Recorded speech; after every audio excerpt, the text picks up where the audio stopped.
Τι είναι αυτό?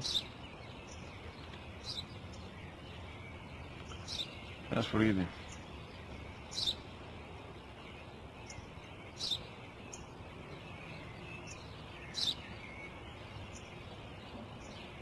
Τι είναι αυτό? Μόλις τώρα στο παπατέρα, σπουργίτη είναι.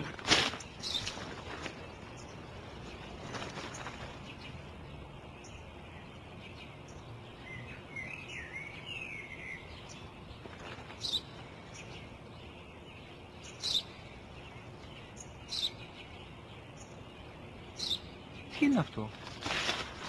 Ένα σπουργίτη είναι, πατέρα. Ένα σπουργίτη. Σπου-γι-τι.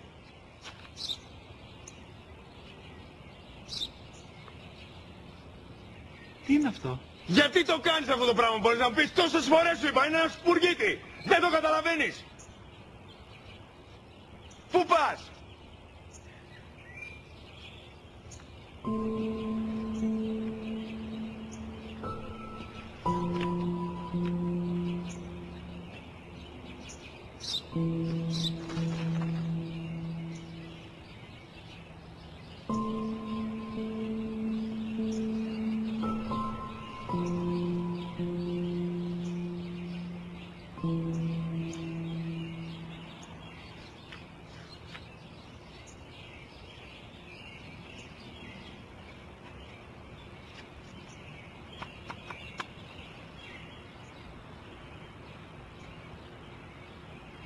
Δυνατά.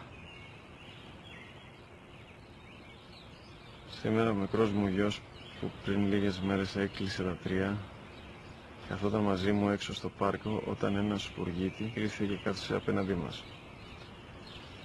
Ο γιος μου με ρώτησε 21 φορές τι ήταν αυτό και του απάντησε και τις 21 φορές ότι ήταν